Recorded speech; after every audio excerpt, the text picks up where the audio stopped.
Good morning and welcome to Morning Special, your morning energy. I'm your host, 최수진. 최수진의 Morning Special 6월 1일 수요일 아침 Morning Headlines 시작합니다.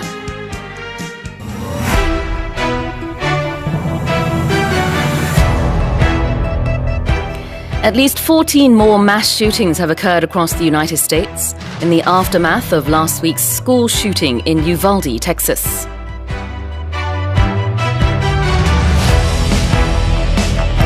Canadian Prime Minister Justin Trudeau has announced the introduction of a bill that would place a national freeze on handgun ownership across Canada. EU leaders have struck a deal to ban more than two-thirds of Russian oil imports, with a temporary exemption for oil delivered from Russia by pipeline. Shanghai has announced that the city will reopen residential communities and restart public transportation services starting on Wednesday, following more than 2 months of lockdown. And at least 91 people have died from floods and landslides triggered by heavy rain in northeastern Brazil. And residents are bracing for more downpours in the coming days.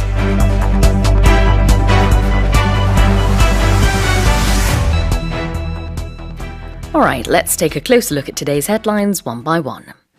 At least 14 more mass shootings have occurred across the United States in the aftermath of last week's school shooting in Uvalde, Texas.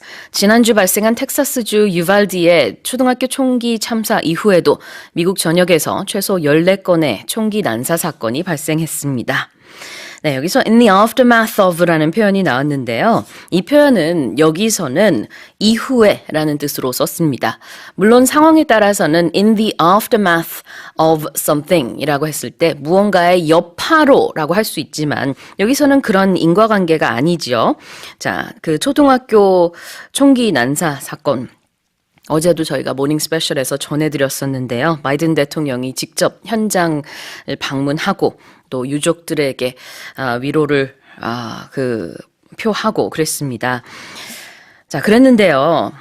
인디펜던스 데이가 이제 월요일에 있었습니다. 미국에서. 그래서 주말 쭉 끼고 인디펜던스 데이까지 공휴일로 이렇게 쉬면서 이걸 긴 인디펜던스 No, not Independence, sorry. Memorial Day. 제가 잘못 말씀드렸네요.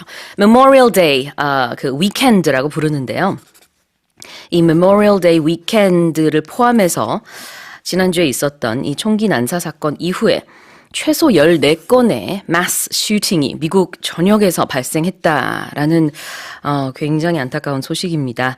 그래서 in the aftermath of 라는 표현이 여기서 이렇게 나오고 있습니다. 예를 들자면은 비슷한 활용법으로 The song was composed in the aftermath of the incident. 그 사건 이후에 노래가 만들어졌다. 그 사건을 가지고 토대로 만들었다라는 의미로도 볼 수 있는데요. 보통은 in the aftermath of something 이라고 했을 때 안 좋은 일 이후에 라는 의미로 많이 보고 있습니다. So it's the period following an unpleasant event. At least 14 more mass shootings have occurred across the United States in the aftermath of last week's school shooting in Uvalde, Texas. 자, 두 번째 헤드라인 살펴보겠습니다. Canadian Prime Minister Justin Trudeau has announced the introduction of a bill that would place a national freeze on handgun ownership across Canada. 주스틴 트루도 캐나다 총리가 권총 소유를 전국적으로 금지하는 법안을 도입하겠다고 밝혔습니다. Place a national freeze on something 이라는 표현이 나왔는데요. Place something 그러면은 어떤 목적을 위해서 행동을 하다라는 뜻이 있습니다. 예를 들자면은 place an ad 그러면은 광고를 내다. Place a call 그러면 전화를 걸다. 아니면 place an order, 그러면 주문을 하다. 우리말로는 다 조금씩 다르게 해석을 하지만 공통적으로는 place 뭐뭐뭐, 그러면은 어떤 목적을 가지고 무언가 행동을 하다라는 뜻이 있고요. 여기선 place a national freeze라는 표현이 나왔습니다. freeze가 여기서 명사로 동결, 금지라는 뜻이 있어요. 예를 들자면 asset freeze, 그러면 자산 동결이 되겠죠. 자, 캐나다에서는 they're going to place a national freeze on handgun ownership. 그래서 총기 소유에 대해서 이제 전국적으로 금지를 하겠다라고 볼 수 있습니다. Canadian President Justin Trudeau has announced the introduction of a bill that would place a national freeze on handgun ownership across Canada. Let's check our next headline. EU leaders have struck a deal to ban more than two-thirds of Russian oil imports with a temporary exemption for oil delivered from Russia by pipeline. 유럽연합이 러시아산 원유 수입의 3분의 2 이상을 수입 금지하기로 했습니다. 단, 송유관으로 수송하는 러시아산 원유는 제재에서 일시적으로 제외하기로 했습니다. 네, 여기서 이제 EU가 합의했다. They have agreed to ban most imports of Russian oil. 그래서 agree 대신에 they have struck a deal 이라고 했는데요. strike a deal, 덩어리 표현입니다. 합의하다라는 뜻이 있어요. 구체적으로는 이제 잠시 후에 들어보겠지만 올 연말까지 90%나 이 수입 물량을 금지하겠다라는 뜻이 되겠고요. 그렇지만 일단 당장은 3분의 2 금지 그런 금수 조치가 들어갑니다. 자, 그래서 이제 어떤 예외가 있는지도 이 헤드라인 안에 설명을 하고 있는데요. With a temporary exemption, 무엇에 대한 제외, 예외냐?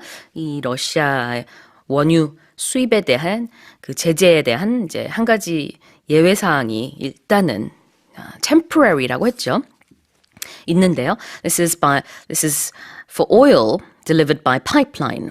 그래서 송유관으로 수송하는 그런 러시아산 원유에 대해서는 일단은 이제 지금 당장 제재를 가하지는 않지만 역시 이제 연말까지는 전체적으로 봤을 때 러시아산 원유의 수입을 90%까지 이제 수입 금지를 한다라는 뜻이 되니까요. 차차 줄여 나간다라는 의미가 될 텐데 잠시 후에 이런 partial embargo에 대해서 우리 뉴스캐스터를 통해서 들어보겠습니다. EU leaders have struck a deal to ban more than two-thirds of Russian oil imports with a temporary exemption for oil delivered from Russia by pipeline. And here's our next headline. Shanghai has announced that the city will reopen its residential communities and restart public transportation services starting on Wednesday, following more than 2 months of lockdown. 중국 상하이시가 2달간의 봉쇄를 끝으로 오늘부터 주거단지 진출입을 다시 허용하고 대중교통 운행을 재개하겠다고 발표했습니다. 네, 그래서 이제 오늘부터 봉쇄가 풀린다라는 얘기인데요. reopen, restart 이런 동사들이 나옵니다.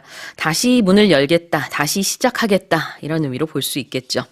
Shanghai has announced that the city will reopen residential communities and restart public transportation services starting on Wednesday, following more than 2 months of lockdown. And here's our final headline. At least 91 people have died from floods and landslides triggered by heavy rain in northeastern Brazil, and residents are bracing for more downpours in the coming days. 브라질 북동부 지역에서 폭우로 발생한 홍수와 산사태로 최소 91명이 사망했으며 주민들은 앞으로 며칠 동안 더 많은 폭우가 쏟아질 것에 대비하고 있습니다. Triggered by heavy rain. floods and landslide로 인해서 이렇게나 많은 사상자와 사망자가 나왔습니다. 자, 그런데요. floods and landslides가 이런 이제 홍수와 산사태가 어떻게 해서 발생한 것이냐? 폭우로 인해서 발생한 겁니다. They were triggered by heavy rain. 그래서 triggered 그러면 무언가에 의해서 촉발됐다라는 뜻이 있는데요. 유발됐다, 뭐에 의해서 발생했다라는 의미로 They were triggered by heavy rain. 그 다음에 heavy rain의 또 다른 표현 downpours라는 말도 나옵니다. 자, 그래서 people are bracing for more downpours in the coming days. In the coming days는 앞으로 며칠간 이런 뜻이고요. They are bracing for. brace for라고 할 때는 곧 다가올 안 좋은 일에 대해서 대비를 한다라는 뜻입니다. 우리가 앞서서 봤었던 in the aftermath도 역시 이제 안 좋은 일과 관련된 표현이라 그랬죠. In the aftermath of something. 안 좋은 일이 있고 난 후, 그것에 의한 것이든 그것 이후에 이제 단순히 일어난 것이든 부정적인 의미가 들어 있습니다. brace for도 마찬가지예요. brace for something, 그럼 안 좋은 일, 즉 곧 닥칠 안 좋은 일에 대해서 대비할 때 brace for를 씁니다.